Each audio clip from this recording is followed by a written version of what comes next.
Hi everyone, Keith Rollins, Reverend Doctor here with another update on the Fender Acoustasonic Telecaster.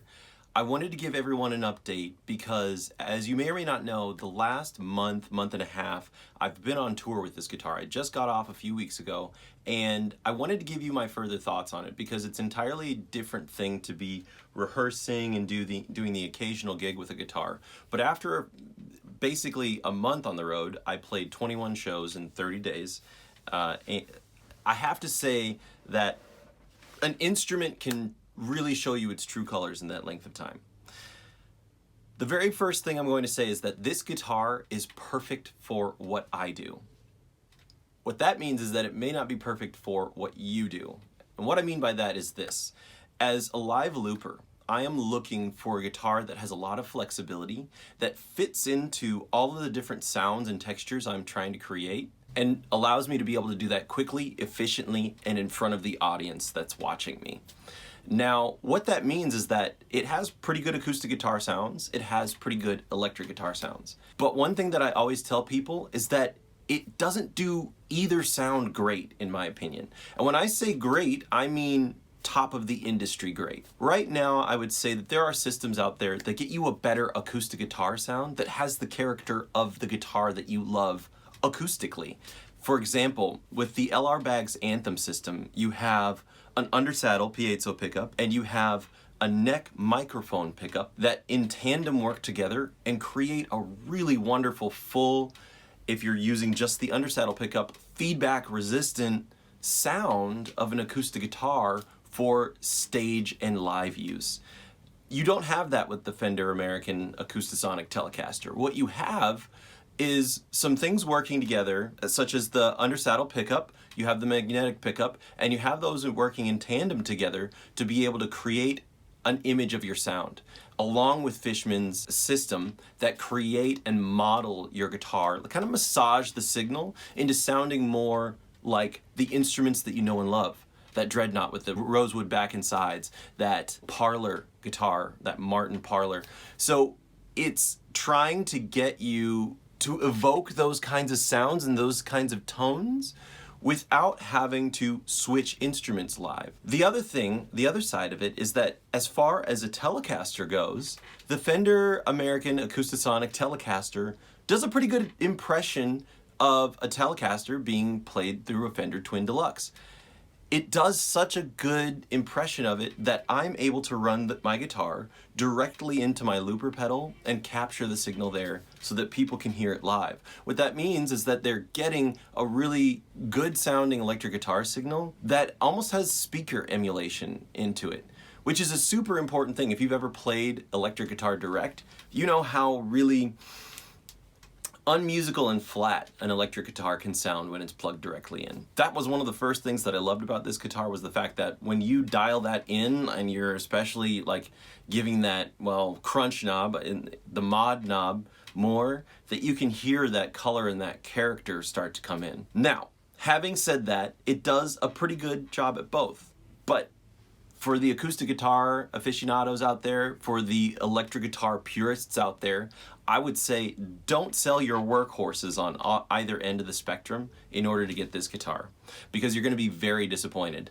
I know one of my friends hangs out in that whole like worship end of the industry, and if you are doing live worship or in churches and things like that, if you're doing that, usually you have a lot of really high-end gear. You're running in-ear monitors. You'd have almost zero stage volume. And so when you're playing your guitar and you're listening in-ear monitors, if it's a really quacky piezo pickup, that can be a really distracting and really disappointing thing to happen musically, which is why there's been such a push, a really awesome push, into the world of tone of plugged-in acoustic guitars. The drawback being that that bar has gotten raised so high where this system that Fender has in its Acoustasonic Telecaster, it would have been really competitive 10 years ago.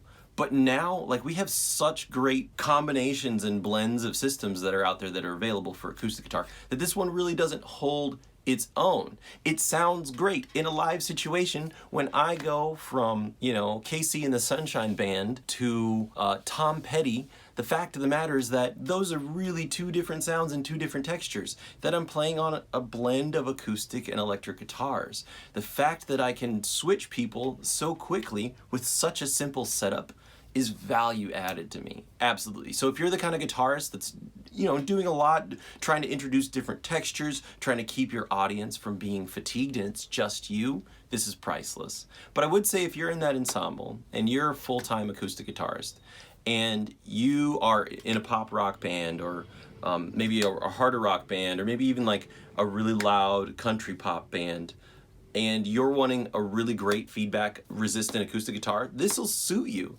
Otherwise, there are systems that probably sound better, not probably, definitely, that definitely sound better that are out there that will be able to get you from A to B on the acoustic guitar that you already own and love the acoustic sound of. On the other end of the spectrum, if you are an electric guitarist that, wants to maybe show off a little something something and you can afford this in your price range, I would say go ahead and buy this Acoustasonic Telecaster. I will say this, it is kind of a bummer that I can't switch bridge positions, or positions as far as on the neck of the Telecaster part. I would love to have more of a neck tone. I would love to have more of a bridge tone. I would love that kind of blend, that sort of play between the different tones of the Acoustasonic Telecaster. So having that is a little bit disappointing, but I will say that, again, live I'm really not being too picky. It gives me a really great, reliable electric guitar sound to be able to play leads to jump out front. It gives me a different texture. It gives people's ears a different moment in my music to be able to hear when I'm playing a 3 or 4 hour set. So that would be the main thing there. Let's talk about the battery. So surely enough, it happened. It is such a colossal drag having to bring in my acoustic guitar at night in order to plug it in with the flimsiest of all of the connections, the micro USB.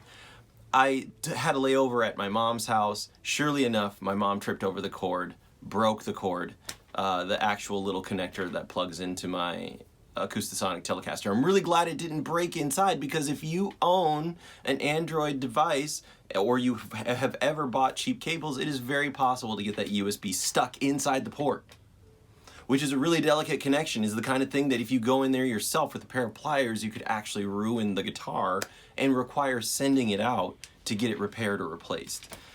Man, I gotta say, I don't know why Fender went with lithium ion. I know that they wanted to be environmentally conscious. I know that they wanted to be cognizant of musicians, and I know that they are living in a mobile world where we're used to charging things, but not our guitars. I don't know how many times to say that. Not our guitars. It would have been so much better, because I own several pairs of rechargeable batteries. It would have been much better to offer us the choice to have rechargeable batteries, because then I would just charge the rechargeable batteries, then at the start of the gig put those rechargeable batteries in there. Because rechargeable batteries are lithium ion. They last a long time for essentially hundreds if not thousands of charges. That means tens of thousands of hours of use, and I'm a prolific musician, but I'm not hitting tens of thousands of hours. Like, the cost differential is so low between those two setups. So that is the first thing, that surely enough, I did run out of juice, and it happened live. It happened in the middle of a set. I always bring a backup. I was able to switch my backup in, and actually, I would say since I've been back, it's died on me a few different shows. What I actually ended up doing is I bought one of those portable rechargeable battery packs, and I leave it in my guitar case, so that if I remember to, I'm able to actually plug that cable in. But the problem is that I can't keep it plugged in inside the case because that plug is so delicate. I'm getting a little bit upset. I need to simmer down. It's just from an engineering perspective, it's a little bit frustrating, because everything is so well thought out on this instrument that when it came to this part, they were like, no, let's not even worry about batteries. I get that, because batteries are a waste. They are an environmental disaster if you're buying just regular AA's.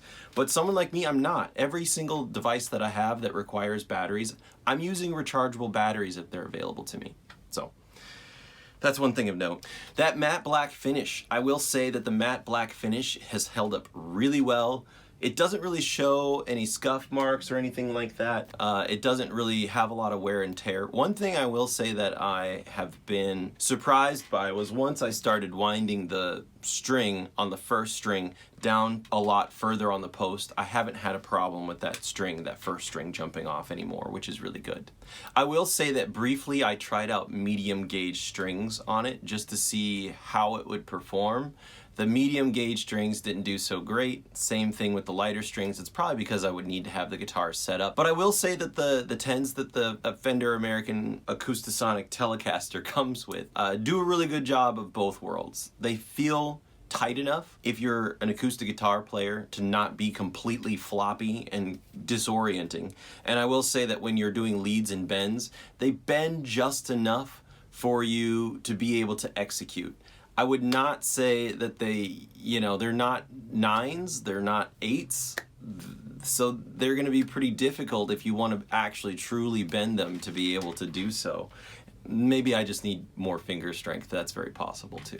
But the very final thing I'll say is this. The Fender American Acoustasonic Telecaster is so light that I can play 3 or 4 hour gigs in a row, which I did on this tour and also after I got back off of tour, and my back doesn't feel it. It is so light. It's such a light guitar. People pick it up and that's the first thing they say is how light it is.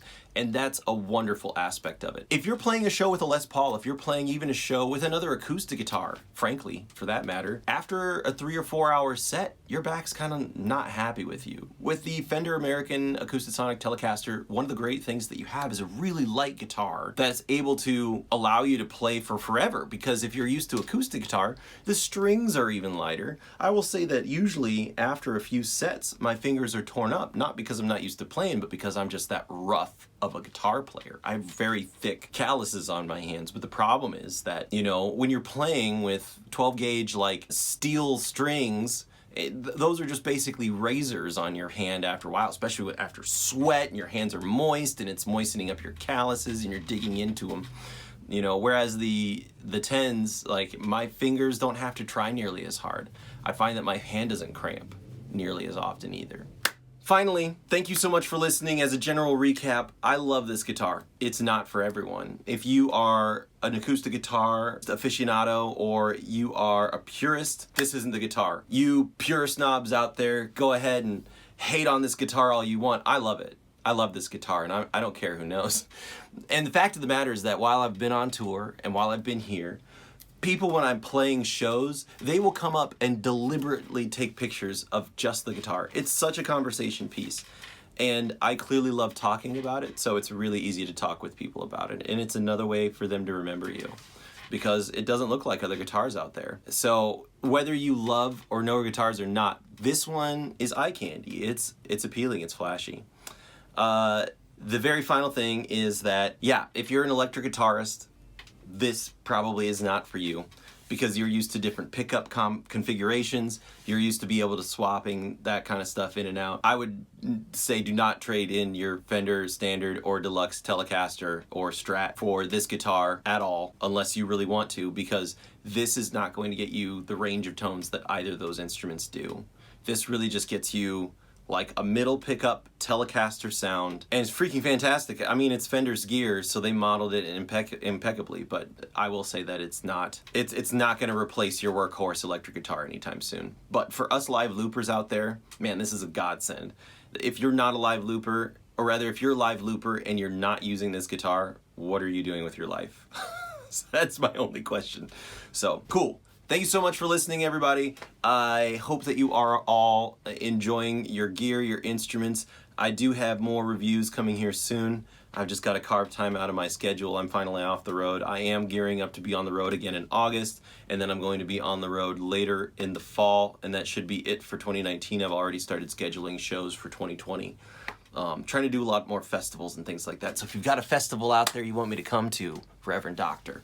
But anyway, please like, comment, subscribe. I love your comments. I love responding to them. I try to respond to every single comment that gets posted on a video, mostly because I like talking to y'all. So, cool. Peace.